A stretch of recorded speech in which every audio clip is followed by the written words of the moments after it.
to find it on YouTube streaming that way. No one is left out. Okay.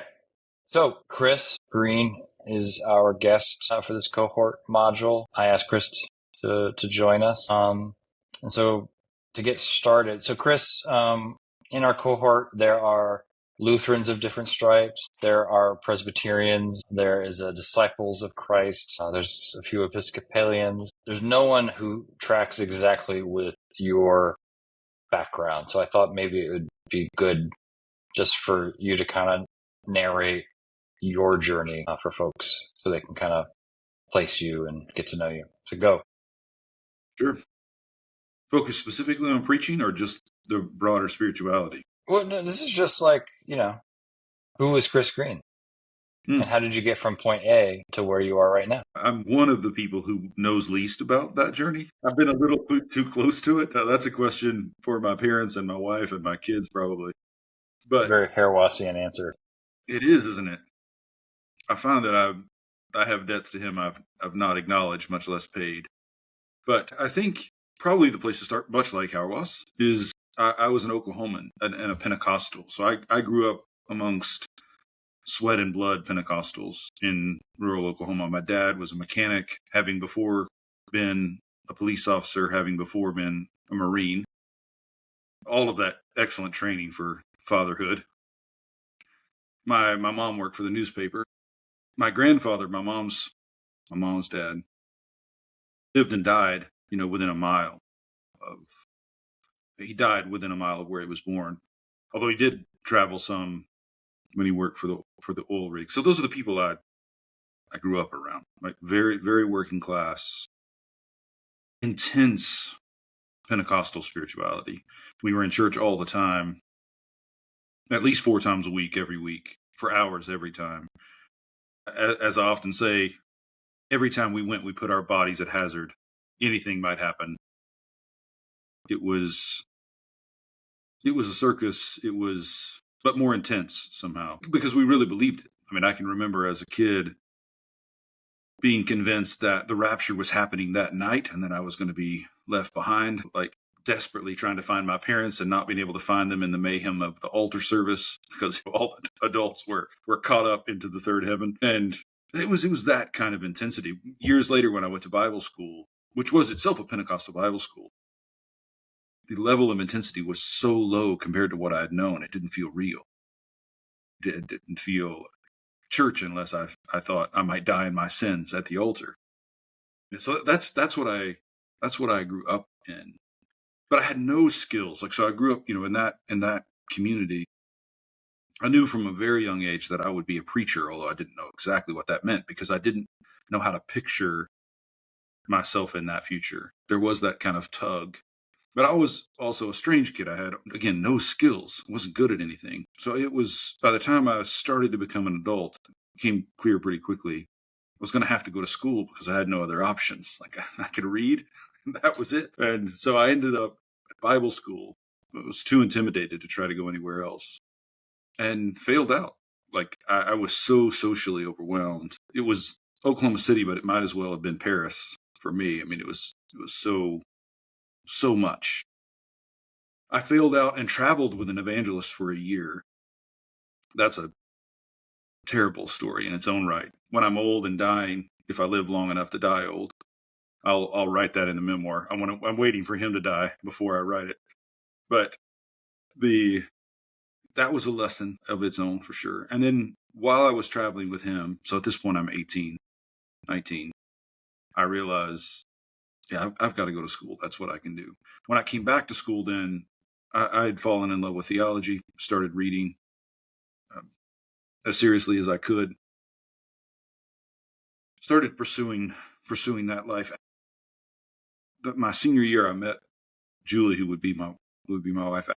After we graduated, we started a church, and I started graduate school. And from that time, I've kind of been involved in the parish in one way and in the academy in another way consistently. So we'd planted that church. We were there for 11 years. Then I became a teaching pastor at another church while I was teaching full time.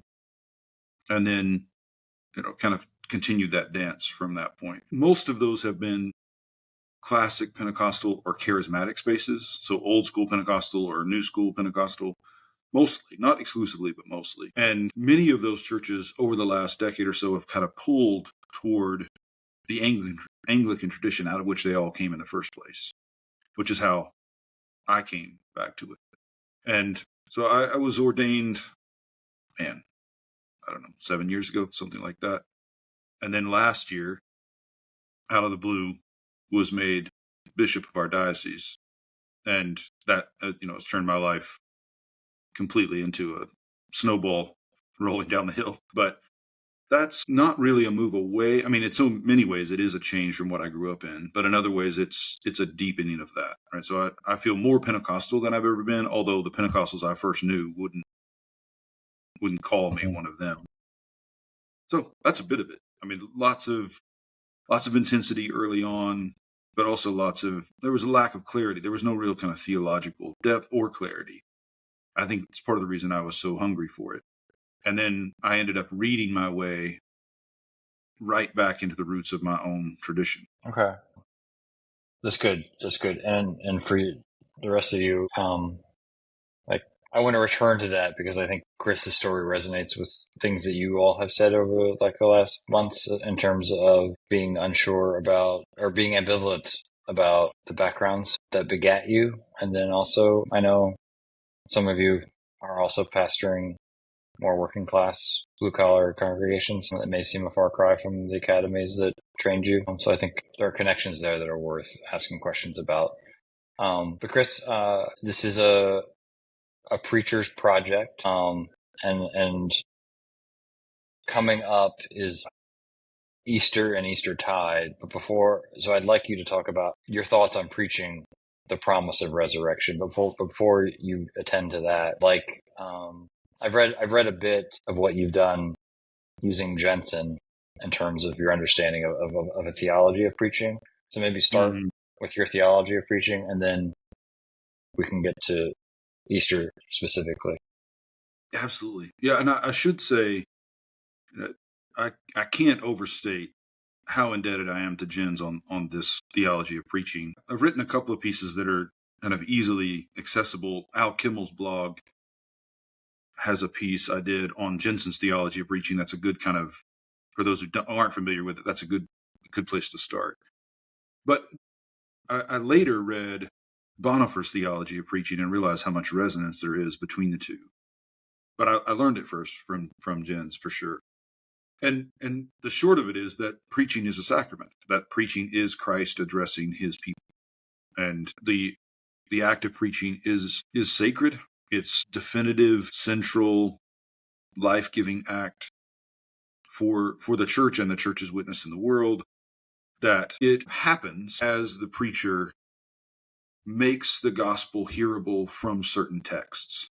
So Jen says somewhere that, the kind of the one criterion of good preaching is that the congregation witnesses the preacher struggling to hear the gospel in the text. And I think that gets pretty close to what he believes the work is. Later, I would read in Bonhoeffer very similar account. And I don't know, I never had the chance to ask Jensen if he had read Bonhoeffer on this, or if they just, because of their Lutheranism, happened to share this theology. I'm not sure. It'd be interesting to track that with other people who've read Jensen and Bonhoeffer, but that preaching really is about the word of the Lord coming to his people, a word that is gospel, that has concrete effects. Like we hear the gospel and our lives are changed. But that emerges, that gospel is not an idea the preacher has. It's the event that happens when the preacher is grappling with what the texts assigned for that day are saying. Trying to hear those texts as the Lord addressing his people, and then bearing witness to that. And, some weeks that's easier than others, I guess. But I think that's really the heart of it. The Pentecostals I grew up with had that intuitively. They would never have phrased it in those terms, of course. But preaching wasn't just someone sharing their opinions about stuff. We really did believe the Lord is addressing his people, and it was prophetic in that sense. And I find that I still believe that. So let's get to Easter. Everybody here has to preach on, presumably, the lectionary passages for Easter Sunday. Acts 10, Isaiah 65, Psalm 118, 1 Corinthians 15, and John 20. And, every preacher knows, like, preaching on the resurrection Sunday is not easy. So give people some handholds.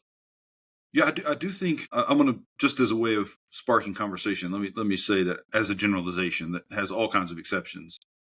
I think preaching is worst where our theology is thinnest, and it shows itself. It gets exposed at funerals, especially funerals that are commemorating tragic deaths or deaths. Bonhoeffer says we should never call a Christian death tragic, but death that seems to us tragic and untimely. And Easter. So I think around death and the talk of what God has done about death, that's where our theology, generally speaking, is thinnest, and therefore our preaching is weakest, poorest, like most impoverished, and sickest, maybe, is a better metaphor. And I think that means we need much better theologies of resurrection. Not to preach that theology exactly, but for it to shape our imagination in the grappling with the text from which the preaching comes. So I don't think Easter sermons should be lectures. I don't think any sermons should be lectures, really, but certainly not Easter sermons. But I don't know how we get at preaching Easter with anything that's really life-giving in our voices, in our faces, if our hearts haven't grasped some of what is actually being said about resurrection. And that requires reimagining what exactly we're talking about. Again, this is way over generalized, but I know only one of you on this call, so we'll start here. I think most of us will have grown up in one or another of two environments. One in which resurrection really just meant resuscitation. Jesus came back into his body, and we will all come back into our bodies. And heaven will be this life just drained of all the bad stuff, drained of all the poison. But there's like more or less direct continuity between this life and the life to come, between life as we know it now and life as we will know it then. Except then it will be an undying life and a life without sin. I think N.T. Wright has popularized the kind of new version of that, right, where there's a lot of continuity between this life and the life to come. And so let's label that conservative. On the progressive side, it seems to me, based on the people, I've never really worked in those spaces, but of course I've had friends and I've taught in some of those spaces for short bursts. There's a kind of disbelief in that narrative, but no real substantive alternative to it. A kind of mockery of people who believe in that, but nothing to say in response, which, forgive me, but that's worse, somehow, right? So this is, I don't think, very life-giving, but there is still at least something there. Simply negating that doesn't get us anywhere, except despair. But I do think we need a theology of resurrection that says it's more than resuscitation. There is radical discontinuity between life as we know it and life as it will be, because what's being promised to us is better than anything we know now. And again, I think more or less every page of Scripture makes that clear. I don't know how we miss it.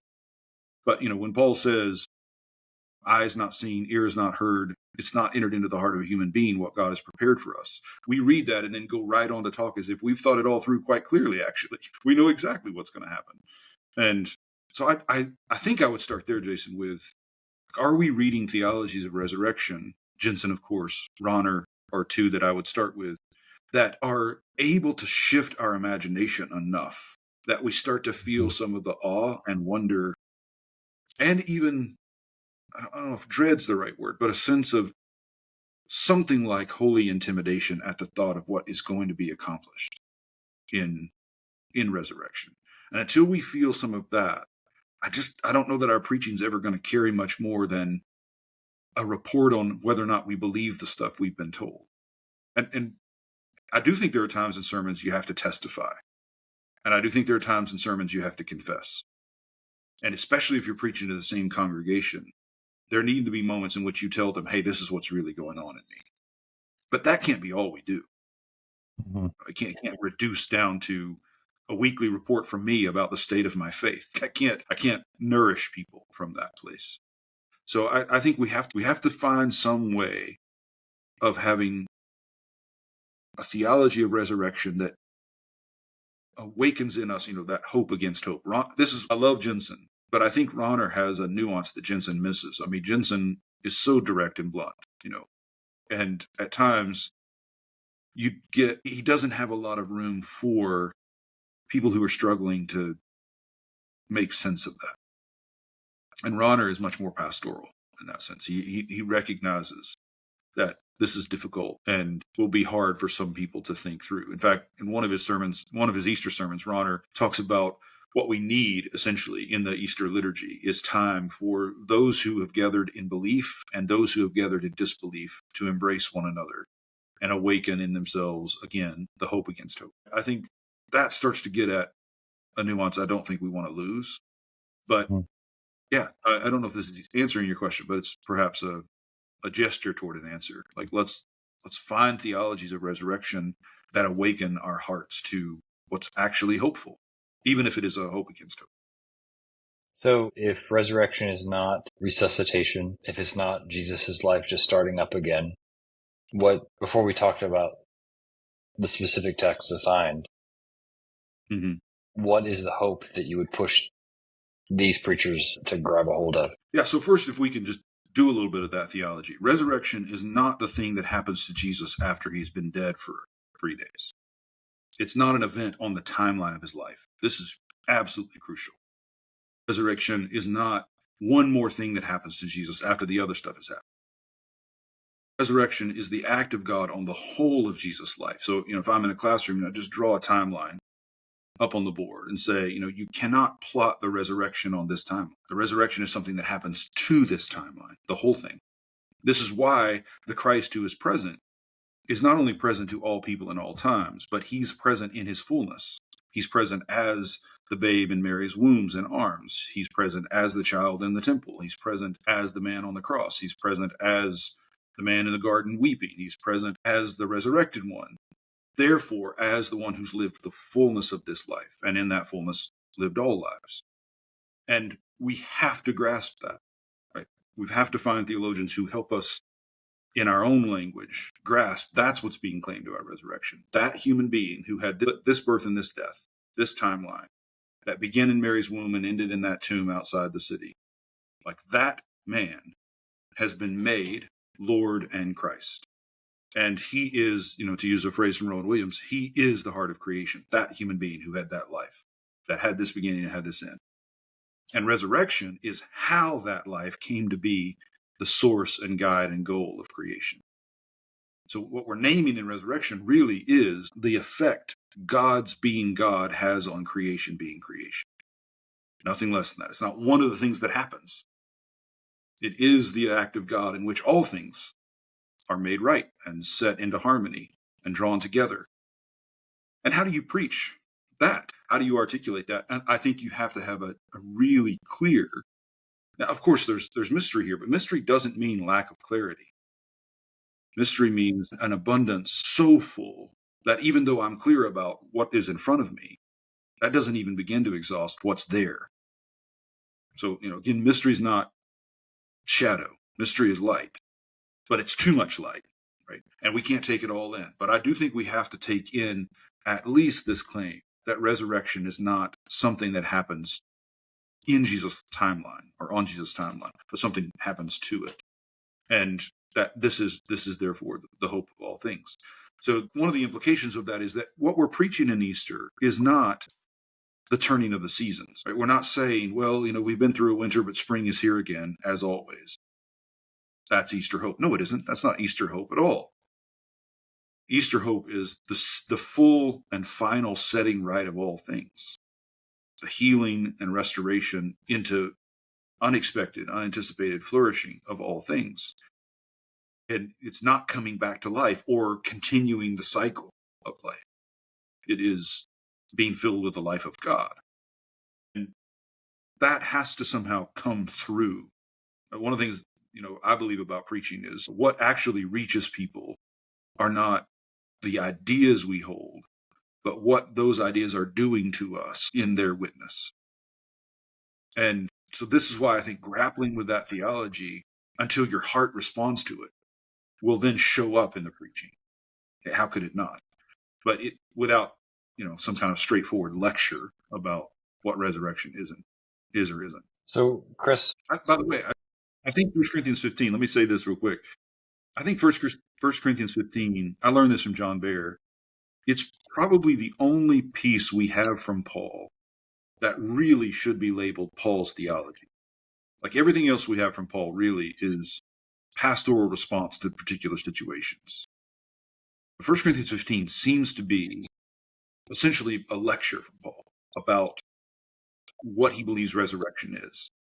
And if we read that seriously and honestly, if we actually gave that our attention, I think we would see that he's articulating something that is the alteration of all things. It's not one more event. So can you point preachers to John 20 and 1 Corinthians 15, which I assume are the two texts that people are most likely to preach? Can you point to those texts and point out things that you would, that you would call attention to in terms of a more robust theology of resurrection? We have them right in front of me. Yeah. Well, let's start with the gospel, because I think this is, needs to show up in our preaching most of the time. The gospel does. There's so many details in this narrative. The first is, and some of this stuff is obvious, and I'm sure been preached by all of us many times, but I think is worth drawing out to help fifth imagination. I've come to believe recently that the most important thing we do as preachers is cooperate with the Spirit, helping people shift their mode of awareness. That what we're trying to do is cooperate with what God is doing to alter their attention to things. And so I think right at the very beginning of that passage, we read that it's the first day of the week, but it's still dark. And this is, I believe, a clue that John wants us to notice that resurrection has happened, but the light's not here yet. Right? So it is morning, but we don't see that yet. And this is, I think, the state of life until the end. To be someone who believes in resurrection is to say, yes, it still looks dark, but the sun is already risen. And we need to live accordingly. We're introduced to Mary, which this is the first time she appears in John's gospel. So we tend to kind of smash the gospels together into a fifth gospel and have a backstory for these characters. But John doesn't give us one. He just tells us, here's Mary Magdalene, without any kind of context. And she comes, depending on how you read the story of Mary and Martha. But he doesn't make that connection explicitly. Come to the tomb, and she sees the stone's been removed, and she runs to tell Peter and the beloved disciple, they've taken the Lord out of the tomb. Again, we get this sense that she doesn't know. She sees the tomb as empty, but she doesn't know what to make of it. Now, think about all the times we've heard sermons. I've preached these sermons about the ways in which the empty tomb is proof of something, but it isn't.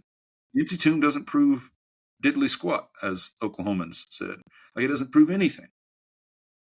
And to tell people that the empty tomb is proof of something is to suggest that all of this is much more easily readable and at hand than it actually is. She sees the tomb as empty, and she immediately goes where any sane person would go. Someone's moved the body, because dead bodies don't move themselves.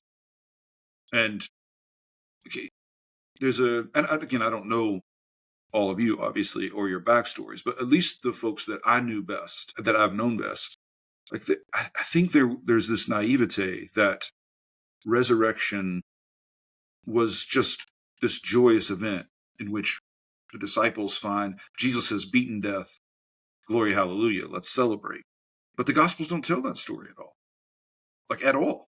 That's not what happens. I think we often imagine the resurrection as kind of a homecoming of a friend or a spouse or a child, and catching us off guard, but filling us with so much joy. But that's not the story the Gospels tell. What happens is confusion, terror. There are moments of joy, but then immediately, as in this story, immediately followed by words of either redirection or rebuke. So at the end of this story, Mary, grabs his feet, clings to him. in joy that he is here. And his word is, don't hold on to me. You can't cling to me. I must ascend. I think some of what's coming through in this text, of course, a few other details really quickly. She flees to get them. They come running back, Peter and John, let's say, beloved disciple. You get that funny detail about the younger outrunning the older. They get to the tomb. They see that it's empty. They see even that the cloths have been folded, and they believe, at least John does. But what do they believe? Mm-hmm. They go home and they leave Mary there weeping. This is a fascinating detail. Like, we don't quite know what the content is. And the Gospels interrupts itself to tell us they did not yet know what was meant. Right. So the way John says it, the other disciple who reached the tomb first also went in, and he saw and believed, for as yet they did not understand the scripture that he must rise from the dead. So he believes, he sees and believes. And of course, that's a setup for what's going to happen with Thomas. You've seen and believed, but more blessed are those who do not see and yet believe. But we're told, but he didn't believe in a way that came from an understanding of the scriptures about what must happen to Christ. And then they return to their homes. And Mary stays weeping. And then Christ appears to her, woman, why are you weeping? And she says, they have taken away my Lord. What's, again, suggested here, right, is that somehow whatever happened with Peter and John doesn't get to her. Peter and John believe something. They go home. They leave her, and they leave her weeping, and they leave her unsure of what has happened with them, but no closer to confidence that something good has happened, right? So the same thing that she said to Peter and John in the beginning, they've taken away his body. She still believes, even after they've seen it.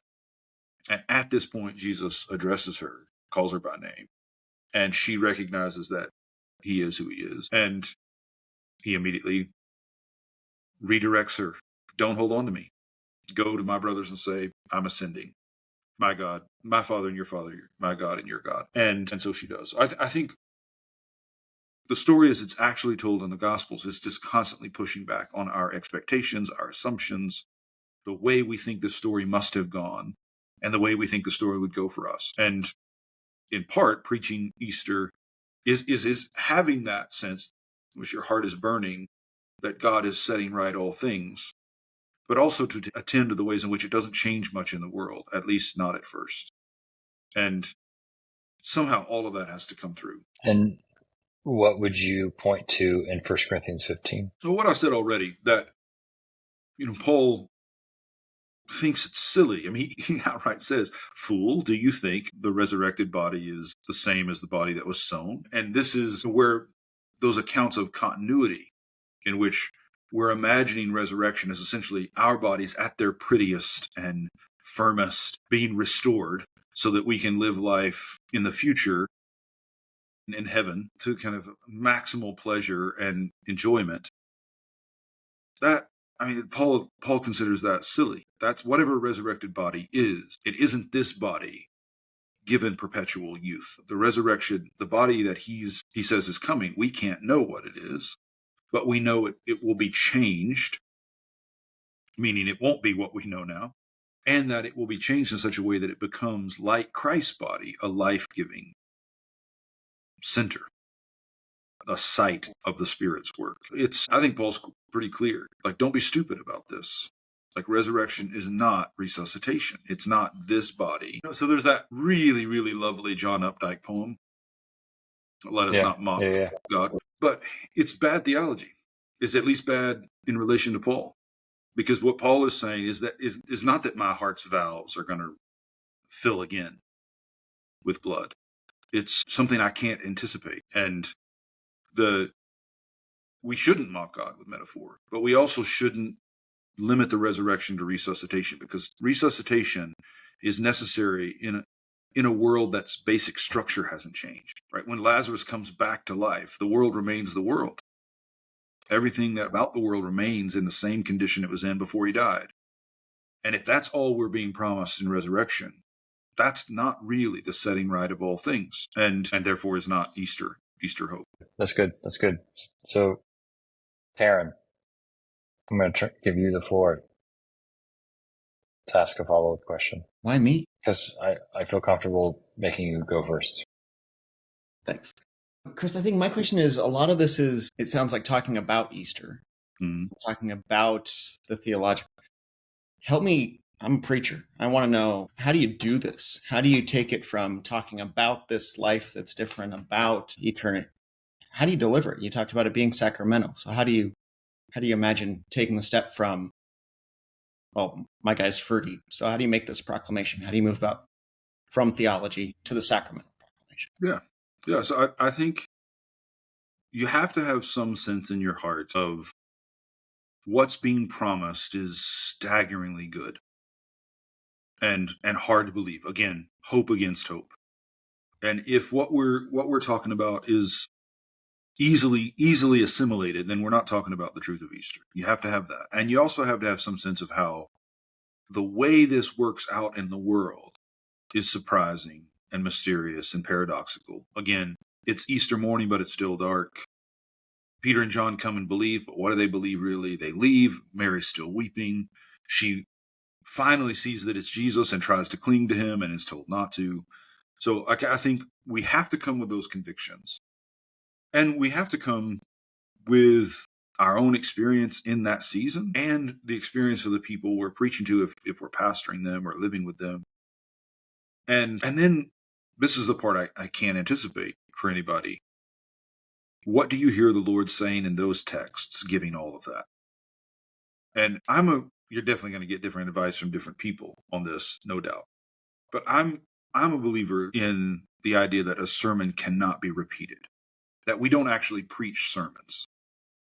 We preach the gospel. And what we call the sermon really is an unrepeatable thing, or it should be. So I might even have the same basic outline or text, but I'm not preaching the same sermon, not if I'm preaching the gospel to these people in this moment.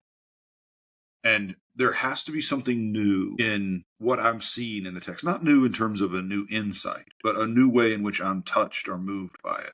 That's going to be context specific. That's going to be based on what's happening in my life, the life of my family, the people that I'm called to care for, the world. And so I think it's a bit hard to answer because I can't anticipate what that would be for anyone. So I do think there's what we bring to the text and what we bring to the season. And what we bring is that awareness of how staggering it really is, how unthinkable and unthinkably good it is, and also how mysterious its working out is in the world. And then with honesty, with open hearts, we come to the text and try to hear, what is the Lord saying? This year, I haven't even begun to think about what it will be for me, but I can guarantee you when I'm getting ready to preach this Easter, something will surprise me because I will be at a place then in which I'm able to hear the text differently than I can hear them now.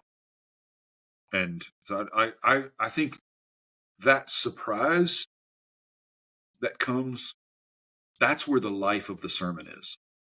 So like if I'm preaching a sermon that's scripted out and I read that to a congregation, I don't think there's any life in that. I think the life comes from how I'm touched this time for these people in this moment by what these texts say. And I'm not trying to avoid your question except to say I don't think I can know that for someone else ahead of time or really at any time because it's so personal and it's so context specific.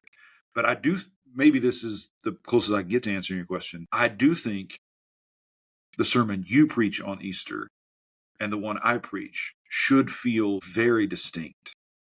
Not that we're preaching different things, we're preaching the same hope and the same texts. But I think what will give them life is that surprise that comes for you in whatever way it comes for you and whatever way it comes for me. Yeah. I think that is very close to what I'm saying.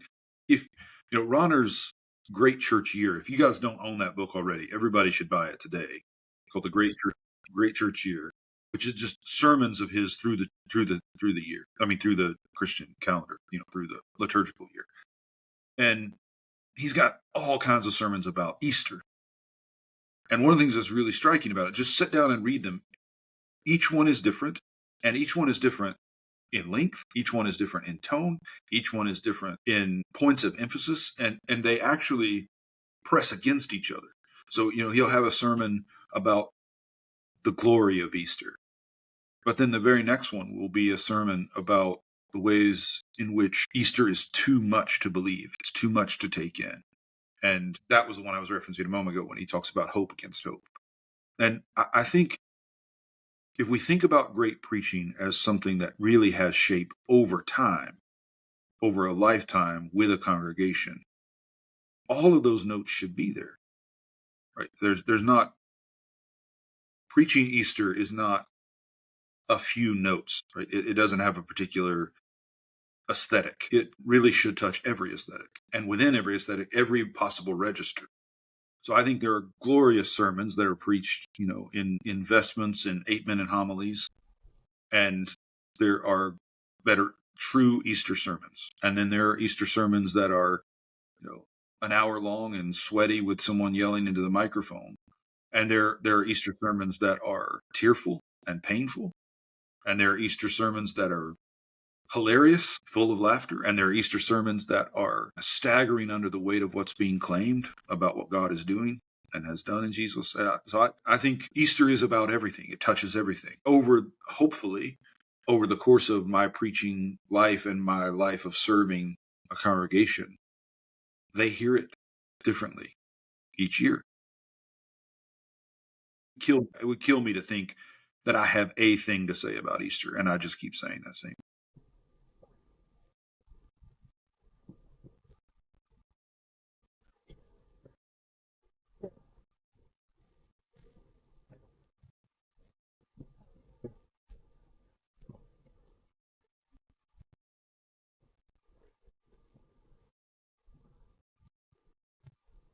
Thanks, Jason. I'm curious, in the wandering beauty of your journey through Pentecostalism and the continued in it, as you were talking about the resurrection not as a moment on the timeline, but the total transformation of time. If the 8th day, that concept has been helpful for you, or I think it's helpful.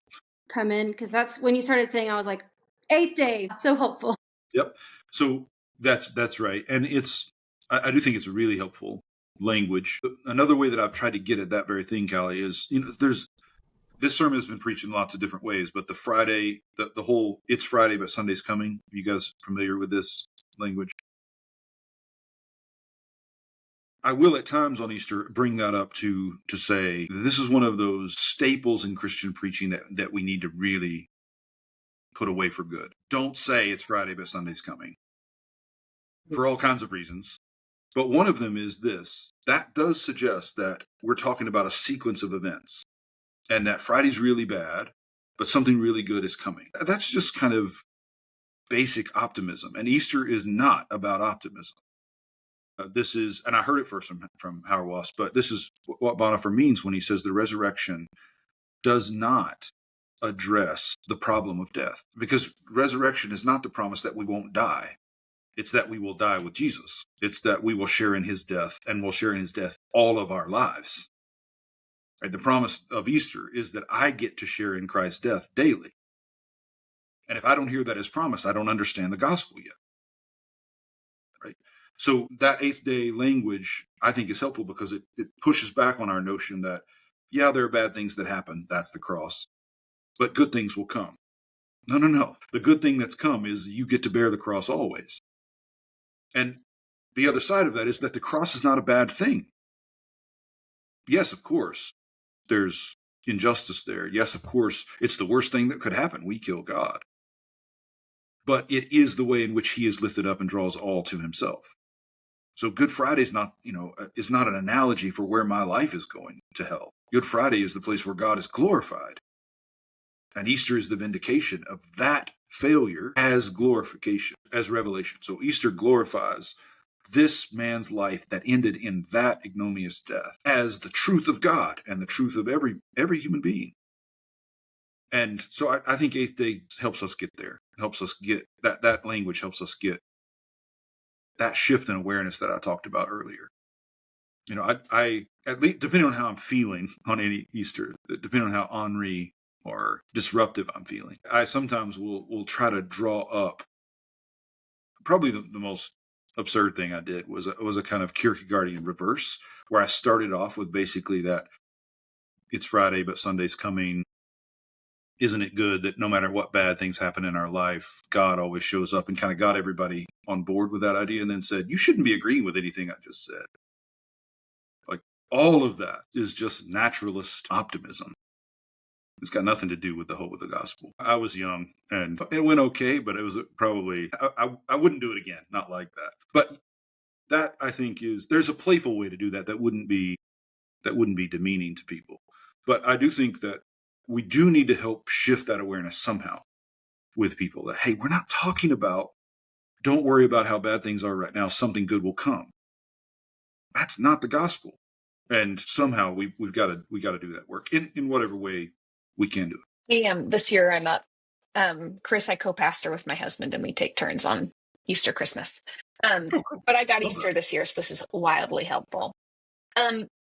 You kind of started hitting on this in your last section of talking, but one of the things I struggle with is, how do I preach Easter knowing that most people didn't do Good Friday? So they go from Palm Sunday to Easter. We do a little liturgy at the end of Palm Sunday that I love and everyone hates, where we make them the voices of the crowd, and they go from Hosanna to crucify him. And that's how we end Palm Sunday. So we get that much. Most get like 2 sentences of crucifixion. How do you think about preaching Easter when for most people during that week, there's been no crucifixion? Okay, there's something in your question that there's an honesty in it that is going to allow me to respond honestly. There's a part of me that wants to say, we've got to change that. Like that, of course we have to change it pastorally and patiently, but people ought not be left in a place where they're not able to experience Good Friday. There's a church in the city where I serve. It's a massive church. They actually start their Easter celebrations on Good Friday every year. And I want to just go pick up Stanley and drive him down there and put him in their Good Friday service and let him start talking. Because I think that is again, hear what I'm saying. Like, I know that contexts require care, so we can't just change the world overnight. That'd be a violence we shouldn't do. But liturgically, we need those days. People need them. And you can't make up for that in other ways. Like if people miss that, they miss that. And you can approximate maybe for a little while, but over the long haul, you can't make up for it. So I think let's just assume that, but then let's talk about, well, what do you do in the meanwhile though, right? Like, what do you do before you get that change brought about? I think I would speak directly to it. Like, this is unfortunate. It is not as it should be that we aren't able to spend these days together and to spend them with that order, Friday, Saturday, Sunday, Thursday too, and live this with Jesus. But given that we haven't, let's talk about the ways in which Good Friday and Easter, really the whole of Holy Week, is not a series of events, but aspects of the one revelation of God coming to its fullness, coming to a head. And so I think you could, in a sermon, show that what we get in the Gospels, think about Mark and John. Think about how the Gospel of Mark pictures the cross, a darkening that just somehow keeps getting darker until Jesus cries out the cry of abandonment and then screams wordlessly and then dies. Like, does our preaching ever get that dark? Rarely. I think we're afraid for our preaching to get that dark. John essentially does the direct opposite, which is for him. So if I can put it like this, Laura, Mark's gospel makes the cross the intensification of Gethsemane. Right? So Jesus is in the garden coming apart, and it gets worse from there. Cheer up, it's going to get worse. If you think Gethsemane is bad, wait until Good Friday. And Mark just keeps intensifying and keeps intensifying and keeps intensifying, heightening. Right.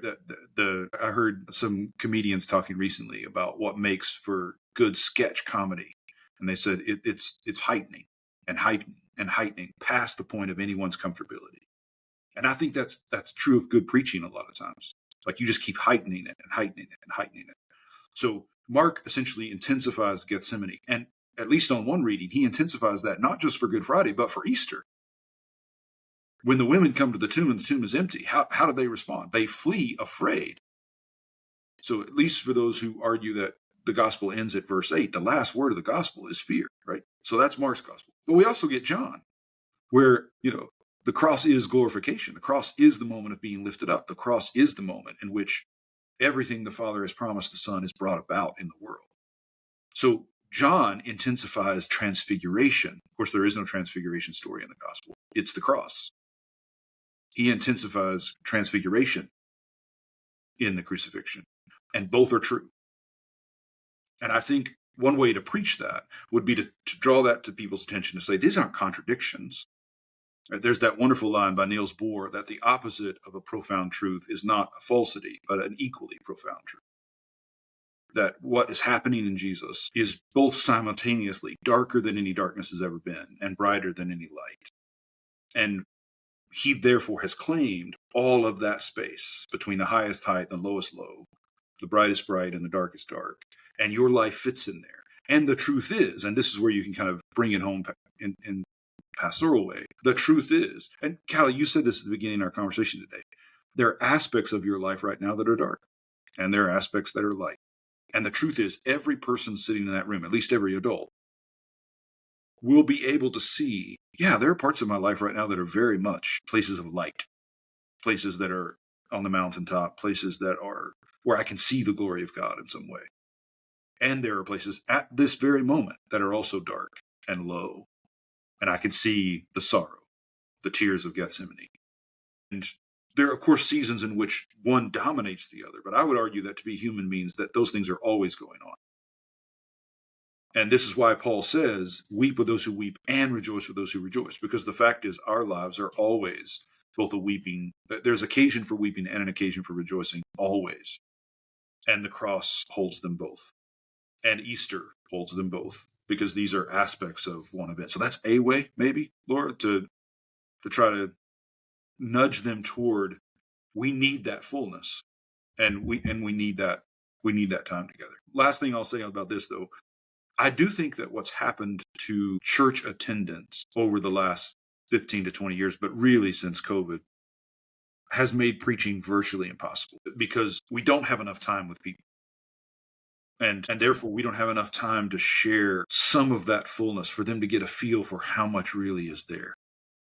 And again, I mentioned I grew up going to church 4 times a week for hours every time. You get so much time with people, and we just no longer have that. And most congregations that I know, the people who attend, even the people who are faithful or regular, don't come every week. So you're not only getting much fewer meetings, you're also getting fewer people attending all of the meetings you do have. And man, that makes preaching so difficult. I hope that was okay, Laura. Thank you for the question. Well, when you were talking about the resurrection, it made me think of that Hold Steady album, Separation Sunday, and it just follows this character named Holly. At the end, it's revealed that it's sort of like shortened for Hallelujah, and it just kind of follows her down this really rough path. In fact, she asked the priest, like, what would you say to a soft young woman who's fallen on hard times? But anyway, it ends, and she comes crashing in on Sunday morning, and she says, can I tell the congregation how a resurrection really feels? And it just feels like that song is trying to push up against what you're talking about, that the resurrection is better and more real than we tend to find the language for, especially when we try to force it. But no, I was just enjoying what you were saying at the end, so I don't really have much of a question. I don't know the song, but that's lovely. That's lovely. Yes. I think one question I have is about that you don't want to preach optimism, but I'm also thinking about this, especially from some of the things that I've learned and grown up with in the Black church. How do you deal with people whose lives basically are living in hell now? Mm-hmm. Because the way that we talk about this, and I know it's not what you mean, but it can make it sound like it's in the sweet by and by, and we're not going to talk about what's going on now. And I know that's not it, but No, how do you kind of talk about that? Yeah, that's really, really good. So I think the Pentecostals I grew up with, this was a place where, Yeah, I took that note down. That was good for me. I apologize for not showing up. I switched to my AirPods, and the app said you changed audio devices, so you're not in the recording anymore. Yeah, that vindication. I think I got the quote right. I took too many notes. Easter is the vindication of the glory of the truth of God in every human being that we see in Jesus' death on the cross. I get that right, and I like that because it really provides I want to use the word explanation, but that's right, not right, more of an insight into the way that John's gospel in general speaks about the resurrection or the crucifixion as glory. The glorification of Jesus is, in John, is not the resurrection. It's being lifted to the cross. Good to see you too. Thanks, everybody.